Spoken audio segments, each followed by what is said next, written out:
ایک عام عادت، ایک عام برائی تھی ان کے پاس اس میں کاٹ چھاٹ کرنے کی. اور اللہ تعالیٰ نے جو کچھ کہ تورات میں اتارا تھا وہ ساری باتیں حق تھی. اللہ تعالیٰ جو بھی باتیں تورات میں اتارے وہ پورے کے پورے باتیں کیا تھی؟ سچ تھی اور حق تھی. مگر بنی اسرائیل نے اپنی مرضی سے اپنی باتیں اس میں شامل کر دیں. اس طرح حق اور باطل میں خلط ملط مت کرو. آیت میں 3 باتیں بتلائی گئی نا. پہلی بات یہ ہے کہ حق کو باطل کے ساتھ مت کرو.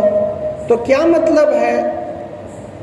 بنی اسرائیل میں یہ بری عادت تھی اور عام عادت تھی کہ تورات میں تحریف کرتے تھے. اللہ تعالیٰ فرما رہے اس وہ تحریف مت کرو، رد و بدل مت کرو، حق کو باطل کے ساتھ مت ملاؤ.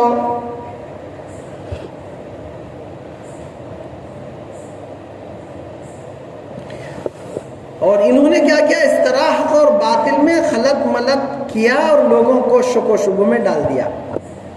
ادھر کا ادھر، ادھر کا ادھر، ادھر کا ادھر کر دیا. اب عام لوگ کیا ہو گئے؟ شک و شبہ میں پڑ گئے. یہاں تک کہ بنی اسرائیل نے حق کو چھپا دیا. جس حق کا حق یہ تھا کہ اس کو ظاہر کر دیا جائے، اور انہوں نے باطل کو آشکارا کیا، کھول کھول کر باطل کو، حق کو چھپایا، باطل کو عام کیا. جس کا حق یہ تھا کہ اس کو دفن کر دیا جاتا، باطل کو دفن کر دیا جاتا اور حق کو ظاہر کیا جاتا، مگر انہوں نے کیا کیا؟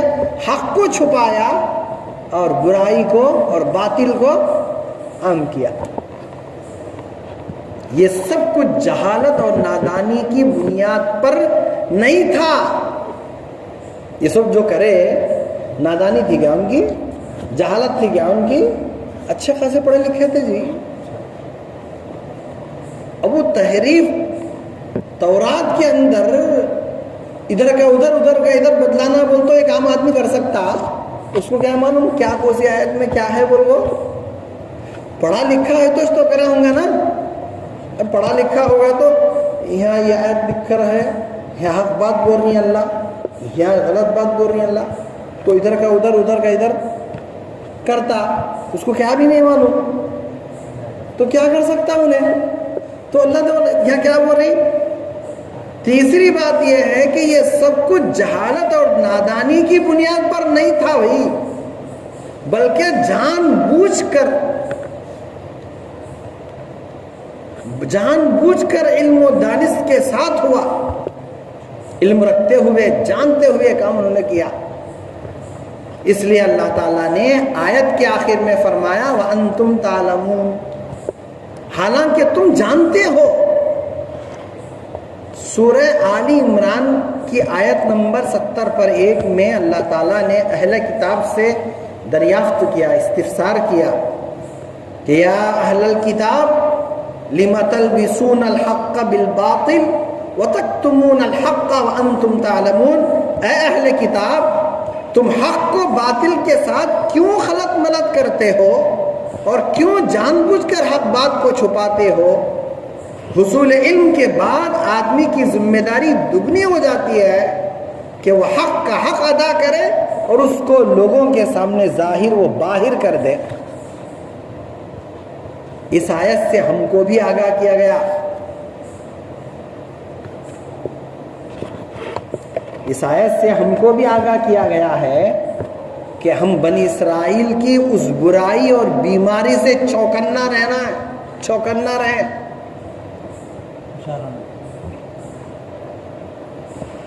بنی اسرائیل کی اس برائی، کیا برائی؟ کیا برائی؟ چھپانا. سچ کو چھپاتے تھے اور باطل کو، جھوٹے باتوں کو اس کو عام کرتے تھے.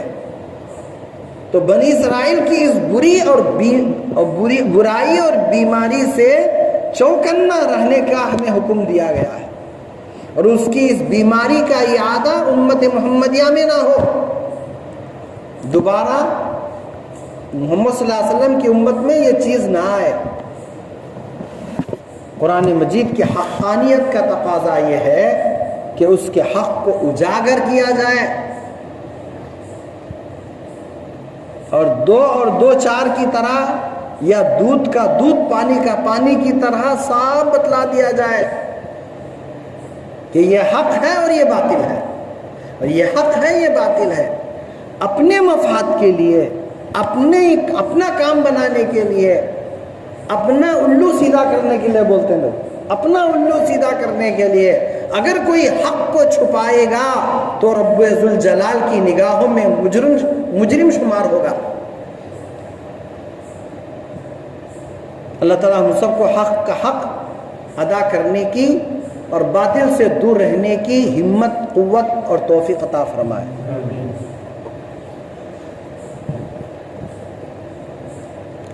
یہ جو آیت تھی، آیت نمبر 40 پر 2ویں آیت تھی، جس میں اللہ تعالیٰ نے کیا فرمایا؟ حق کو باطل کے ساتھ مت ملاؤ اور حق کو چھپاؤ نہ کو، اور اس حال میں کہ تم جانتے ہو، جانتے بوجھتے کام مت کرو. حق کو ملاؤ نہ کو باطل کے ساتھ، دوسری بات حق کو چھپاؤ نہ کو، تیسری بات جانتے بوجھتے کام کر رہے تمہیں. 40 پر 2 کے اندر یہ بیان کیا گیا. آیت نمبر 40 پر 3، اعوذ باللہ من الشیطان الرجیم وَأَقِيمُوا الصَّلَاةَ وَآتُوا الزَّكَاةَ وَارْكَعُوا مَعَ الرَّاكِعِينَ. بہت اہمیت کا ہے سبق، بہت اہمیت ہے اس آیت کی. وَأَقِيمُوا الصَّلَاةَ وَآتُوا الزَّكَاةَ وَارْكَعُوا مَعَ الرَّاكِعِينَ. نماز قائم کرو اور زکوٰۃ دو اور رکوع کرو رکوع کرنے والوں کے ساتھ. کتنی باتیں بتائیں اس میں؟ نماز قائم کرنا اور زکوٰۃ ادا کرنا. تیسری بات رکوع کرو رکوع کرنے والوں کے ساتھ. اس آیت میں 3 باتیں بولی اللہ تعالیٰ. پہلی چیز نماز قائم کرو، پہلی چیز نماز قائم کرو، دوسری چیز زکوٰۃ ادا کرو، تیسری چیز رکوع کرنے والوں کے ساتھ رکوع کرو. اب دیکھو بھائیو، تمہارے سامنے بات کھل کو آ رہی. اب تک تمہارے کو معلوم نہیں تھا رکوع کرنے والوں کے ساتھ رکوع کرو بول کو، نماز قائم کرو بول کو، زکوٰۃ ادا کرو بول کو. تمہیں تفسیر میں بیٹھنے والے، دوسرے اور لوگ تفسیر میں بیٹھنے والے نہیں. وہ لوگ تمہارے سے پوچھے قرآن میں کہاں ہے نماز پڑھو بول کو. آیت نمبر 40 پر 3 میں مولانا سنائے تھے. سورہ کا نام سورہ بقرہ تھا. وہ سورہ بقرہ کی آیت نمبر 40 پر 3 میں ہمارے کو سنائے تھے بیٹھے سے خود میں، نماز قائم کرو، زکوٰۃ ادا کرو اور رکوع کرنے والوں کے ساتھ رکوع کرو. 3 باتیں بتائے تھے، ذہن میں آ گئے. بول اللہ اکبر. تمہارے میں ان میں فرق ہونا نہیں ہونا. بیٹھنے والا نہیں بیٹھنے والا دونوں برابر ہو سکتی. اس کا مذاکرہ ہوتے رہنا، دوستوں میں مذاکرہ ہوتا رہنا. ہمیں سنے رہے قرآن میں آیت نمبر 40 پر 3، سورہ کا نام سورہ بقرہ. اس میں اللہ تعالیٰ یہ بیان کر رہے ہیں نماز قائم کرو، زکوٰۃ ادا کرو، تیسرا رکوع کرنے والوں کے ساتھ رکوع کرو. یہ 3 باتیں بتا رہی. ارے ہمارے کو یہ قرآن کی آیت کا ترجمہ معلوم ہو گیا. رہے ہمیں اپنے آپ کو بول لینا یہ قرآن کریم کا ایک ترجمہ معلوم ہو گیا ہمارے کو. اللہ قرآن میں پہلے پارے میں بول رہی ہے نماز قائم کرو، زکوٰۃ ادا کرو، رکوع کرنے والوں کے ساتھ رکوع کرو. اتنا بھی علم ہو گیا تو بس ہے نا بھائی. اللہ عمل کی توفیق عطا فرمائے. اب اللہ تعالیٰ نے یہاں نماز کو قائم کرنے اور زکوٰۃ دینے کا حکم دیا. نماز کو قائم کرنے کا حکم قرآن مجید میں کئی جگہ دیا گیا ہے. قرآن مجید میں نماز پڑھنے کا حکم کئی جگہ, کتنے کی جگہ دیا گیا ہے. کہاں دی؟ سورہ بقرہ کی آیت نمبر 80/3 میں اور 110 میں. سورہ نساء کی آیت نمبر 70/7 میں اور 103 میں. سورہ انعام کی آیت نمبر 70/2 میں. سورہ یونس کی آیت نمبر 80/7 میں. سورہ حج کی آیت نمبر 70/8 میں. سورہ نور کی آیت نمبر 50/6 میں.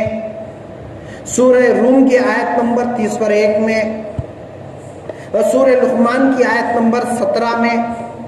سورہ احزاب کی آیت نمبر 23 میں. سورہ مجادلہ کی آیت نمبر 13 میں.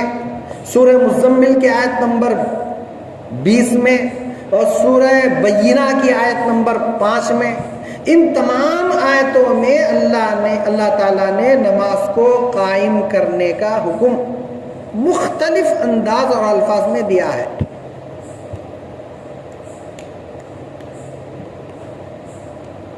اس کے بعد بظاہر ایک عجیب حکم دیا گیا.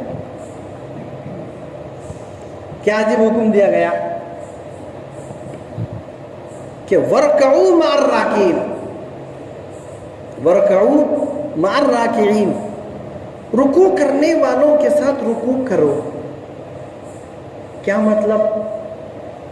اچھا سنو. سوال یہ ہے کہ اس طرح صرف رکوع کرنے والوں کے ساتھ رکوع کرو کا حکم کیوں دیا جا رہا ہے جبکہ نماز میں رکوع داخل ہے؟ نہیں سمجھ میں بات؟ ہاں جی پوچھیے. نماز پڑھنے کے لیے نماز پڑھو جو جماعت کے ساتھ پڑھو. نہیں وہ نماز پڑھو بول کر پہلے بول دیا نماز پڑھو زکوٰۃ دو، رکوع کرنے والوں کے ساتھ رکوع کرو. تو جب نماز پڑھو بول کر جب حکم دیا گیا تو نماز پڑھنے کے حکم میں رکوع ہے نہیں ہے؟ ہے. نہیں ہے نہیں ہے تو رکوع ہے تو نماز قائم کرو بول کر بولے تو اس نماز کے قائم کرنے میں رکوع خود ہے نا، پھر الگ سے کیوں بیان کرے؟ اصل وہ لینا ہے. اب یہ نہیں پوچھ رہے کہ اس کا معنی کیا، مطلب کیا بول گو. یہ بول رہے ہیں کہ اس میں تھا تو رکوع کرنے کا حکم اس میں بھی تھا، یعنی شارٹ میں بیان کرے نماز قائم کرو بول کر.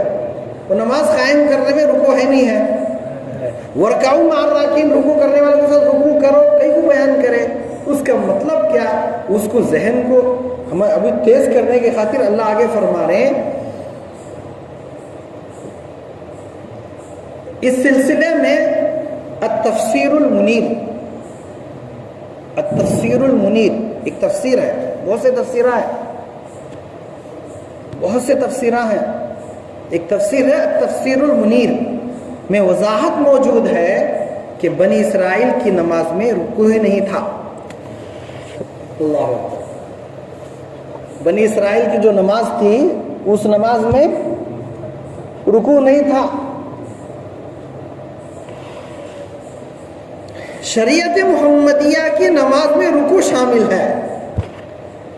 سبحان اللہ بولا ایسے وقت میں. اللہ کا کرم مانیے، ایک رکوع میں بھی ہم جھک رہے ہیں، سجدے میں بھی ہم جھک رہے ہیں. کس کے سامنے؟ دو مرتبہ اللہ جھکا لے رہی ہیں اپنے پاک بارگاہ میں. کتنے بڑے ہم خوش نصیب ہیں جی. ان لوگوں پر نمازاں بھی فرض نہیں تھے، پورے 5 وقتی نماز. ہم ہی پر 5 وقت نماز فرض ہے، اور وہ نماز بھی تھی تو ان کی کیسی تھی؟ ادھوری. رکوع نہیں تھا. ہمارے میں کھڑا ہونا بھی ہے، رکوع بھی ہے، قرات بھی ہے، سجدہ بھی ہے، رکوع سے اٹھنا بھی ہے. 2 سجدے ہیں، ایک نہیں 2 سجدے ہیں. یہ ہم پر احسان نہیں؟ امت محمد صلی اللہ علیہ وسلم پر بہت بڑا احسان ہے. یہ بنی اسرائیل کو بول رہے شاید ہاں ان کو ہاں بول رہے رکوع کرو، ان کے ساتھ رکوع کرنا تھا رکوع کرو، اور بنی اسرائیل کو بول رہی نہیں، ان کو حکم جو تھا وہ ہے، یہ ہمارے لیے حکم ہے۔ ہمارے بعض جگہ پر اللہ ہمارے سبق کو دہرانے کے لیے، ہمارے کو عبرت حاصل کرنے کے لیے ان کے واقعات بیان کرتے ہیں اللہ۔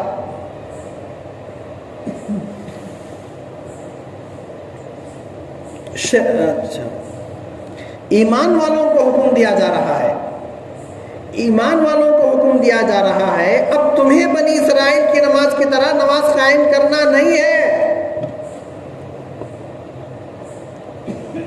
ایمان والوں کو حکم دیا جا رہا ہے کہ اب تمہیں بنی اسرائیل کی نماز کی طرح نماز قائم کرنا نہیں ہے، بلکہ رسول رحمت صلی اللہ علیہ وسلم کے طریقے کے مطابق نماز ادا کرنا ہے۔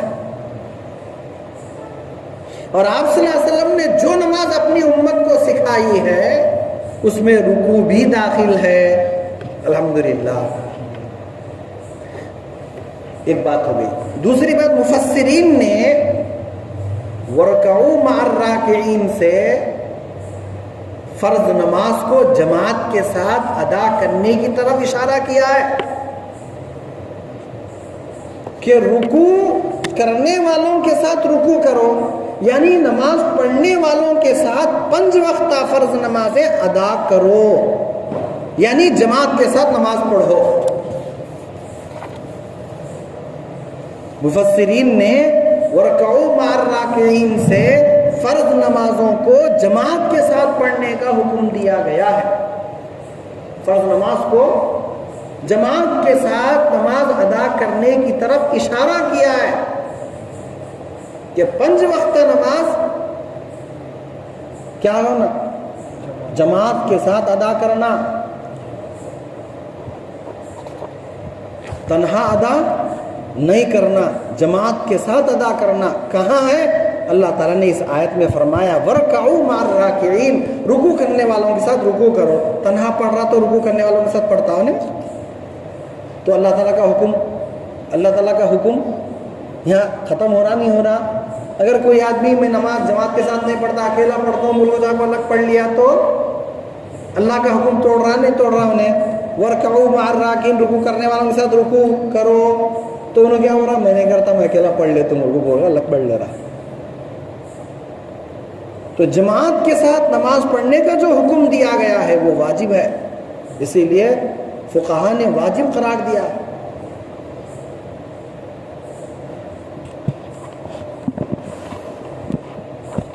حضرت عبداللہ ابن مسعود رضی اللہ تعالی عنہ نے فرمایا کہ بلا شبہ میں نے اپنا وہ زمانہ دیکھا ہے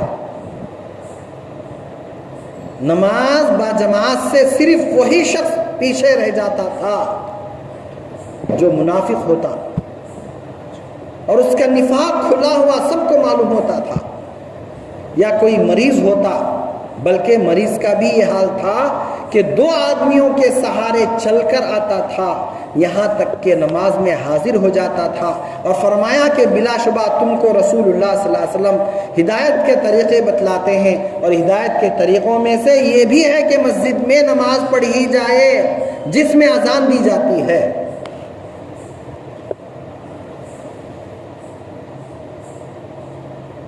حضرت عبداللہ بن مسعود رضی اللہ تعالیٰ عنہ بہت بڑے جلیل القدر صحابی ہیں۔ انہوں فرماتے ہیں ہم نے وہ زمانہ بھی دیکھا ہے کہ نماز جماعت کے ساتھ ہر وہ شخص ادا کرتا تھا جو بیماری کی حالت میں دونوں کے سہارے آتا تھا، جماعت کی نماز نہیں چھوڑتا تھا، اور اسی طریقے سے مریض ہو یا کچھ ہو جماعت نہیں چھوڑتا تھا۔ ہاں، اس کی نماز چھوٹتی تھی جو منافق تھا، جس کے دل میں نفاق تھا، اس کی نماز نہیں چھوڑتی تھی، جماعت چھوٹ جاتی تھی اس سے۔ اب ذرا اندازہ لگاؤ، ہم جو جماعت سے نماز نہیں پڑھتا کس کی علامت ہے؟ ذرا غور کرو۔ جو اکیلے میں آ کر پڑھتا ہے وہ کس کی علامت اختیار کر رہا؟ منافقوں کی علامت ہے۔ منافق ہے، دل میں ایک اور زبان پر ایک. باہر سے دشمنی، ظاہری طور پر محبت اسلام سے، دین سے، قرآن والوں سے، مگر اندرونی طور پر اس کے عمل سے یہ بتلا رہا ہے کہ میں بیزار ہوں، اس وجہ سے جماعت میں نہیں آ رہا، جماعت کے ساتھ شریک نہیں ہو رہا. تو نبی کے زمانے میں منافق کی بھی ہمت نہیں ہوتی تھی کہ وہ جماعت کے ساتھ اس کی جماعت چھوٹ جائے. یہ ہمت نہیں ہوتی تھی اس کی. پڑھتا تھا، چھوڑنے والا سمجھتے تھے کہ منافق ہے. تو ہم ذرا اندازہ لگانا، اللہ ہم سب کی حفاظت فرمائے. اس آیت میں نماز کے ساتھ زکوٰۃ کی ادائیگی کا بھی حکم دیا گیا ہے. دیکھو اس میں پہلے نماز قائم کرو بولے، پھر اس کے بعد بیچ میں زکوٰۃ ادا کرو بولے تھے، اس کو آخر میں بیان کر رہی. بیچ میں دوسرے نمبر پر کیا بیان کریں؟ رکوع کرنے والوں کے ساتھ رکوع کرو، کیونکہ نماز بھی ایک ہی ہے، رکوع کرنے والوں کے ساتھ بھی وہ بھی وہی بات ہے. ٹاپک نماز کی ہے، یہ بھی ٹاپک نماز کی ہے. پہلے نماز کے بارے میں بول کر، پھر اس کے بعد زکوٰۃ کے بارے میں بول کر، پھر رکوع کے بارے میں کہیں کو بولنا. اس واسطے نماز کے بارے میں بھی بات ہو جائے، رکوع کے بارے میں بھی بات ہو جائے. نماز ہی کی بات، وہ ٹاپک نماز ہی کی ہے، اس لیے دونوں کو ایک ساتھ بیان کر دیا گیا. تیسری بات یہ ہے، اس آیت میں نماز کے ساتھ ساتھ زکوٰۃ کی ادائیگی کا بھی حکم دیا گیا ہے. نماز اور زکوٰۃ دونوں میں مناسبت یہ ہے کہ نماز سے دلوں کی پاکی و صفائی ہوتی ہے، اور زکوٰۃ سے مال کی پاکی و صفائی ہوتی ہے. سبحان اللہ. نماز اور زکوٰۃ دونوں میں مناسبت ہونا نا، یہ دونوں مناسبت ہونا آپس میں. دونوں کیا مناسبت ہے ان کی دونوں کی؟ سمجھ میں نہیں آ رہا. ارے سالے بھونا رہے ہو. اچھا اب سمجھ میں آیا، یہ مناسبت ہے. اب نماز کی اور زکوٰۃ کی دونوں میں کیا مناسبت ہے؟ مناسبت یہ ہے کہ نماز سے دلوں کی پاکی و صفائی ہوتی ہے، اور زکوٰۃ کی ادائیگی سے مال کی پاکی و صفائی ہوتی ہے. نماز با جماعت سے اتحاد و اتفاق پیدا ہوتا ہے، اور زکوٰۃ سے مالداروں اور غریبوں کے درمیان حائل دیوار ٹوٹ جاتی ہے. سبحان اللہ. اور آپس میں ہمدردی اور غمخواری پیدا ہو جاتی ہے. کتنی اچھی بات ہے، دیکھ کتنی اچھی بات ہے. نماز با جماعت سے اتحاد و اتفاق پیدا ہوتا ہے. اکیلے گھروں میں پڑھ لینے سے 5 وقت مسجد میں بلایا جا رہا، 5 وقت ملنا ہو رہا، ایک دوسرے کے حالت کیفیت معلوم ہو جا رہی، کون کیسا ہے، کون تکلیف میں ہے، کون غم میں ہے. آپس میں اتحاد، ایک دوسرے کو سلام کر لے رہے ہیں. اس لیے سلام کا بھی رواج ڈالنا. ہم آ رہے ہیں خالی نماز پڑھ لیتے چلے جا، السلام علیکم السلام. ایک وقت تھا پہلے کیا کرتے تھے معلوم؟ فرض نماز ہوتے سو ہاتھ مل لیتے تھے. اس کو ایسا ضروری سمجھ گئے کہ اس کو ختم کرے علماء کرام. کئی کو بولے تو ضروری سمجھے، ہر نماز کے بعد ملاقات کرنا ضروری سمجھ گئے. اتنا یہ ہو گئے تھے، ارے اس کو کہاں فرض سمجھتے ہیں بول کر علماء کرام ختم کر دیے اس کو. کم سے کم سلام تو بھی کر لے سکتے. السلام علیکم نماز پڑھ کر آیا، السلام علیکم نماز پڑھ کر. ایک دوسرے میں محبت پیدا ہوتی ہے، اور حدیث میں ہے ایک دوسرے پر سلام کرنے پر محبت پیدا ہوتی ہے. سلام کو عام کرو. تمہیں سامنے والے کو پہچانتے ہو یا نہ پہچانتے ہو، سلام کرو. قیامت کے آثار میں سے ایک ہے کہ پہچاننے والے کو سلام کرتا کرتے. اب اس سے ہمیں ڈرنا چاہیے. جو سامنے دکھا اس کو، یہ کبھی چھوٹا پن نہ رہنا، چھوٹا بچہ ہے تو انہیں میرے سے چھوٹے تو انہیں میرے کو کرنا. ارے نیکیوں میں آگے بڑھنے کے واسطے پہلے کر با. السلام علیکم بولنے میں کیا گیا؟ اور سلام کرنے والے کو زیادہ نہیں کیا، پہلے سلام میں پہل کرنے والے کو زیادہ نہیں کیا ملتی ہیں. تو جب مسجد کو آیا کرے تو مسجد میں جب نمازاں ہو گئے تو ایک دوسرے کو چھوڑیاں اتر رہے ہیں، باہر نکل رہے ہیں، السلام علیکم کرنے میں کیا جاتا ہے؟ دلوں کے اندر سے جو کدورت رہتی ہے وہ کدورت ختم ہو جاتی ہے، محبت پیدا ہو جاتی ہے.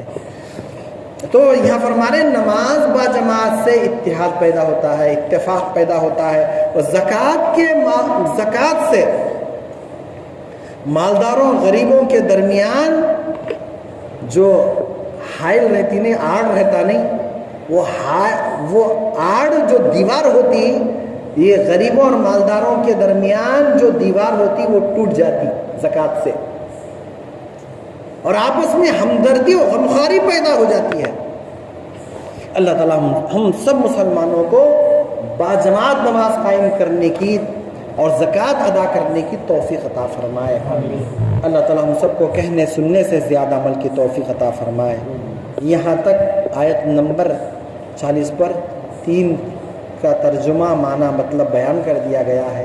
اللہ ہم سب کو عمل کی، علم صحیح کی توفیق عطا فرمائے۔ وآخر دعوانا الحمد للہ رب العالمین، والسلام علیکم ورحمۃ اللہ وبرکاتہ۔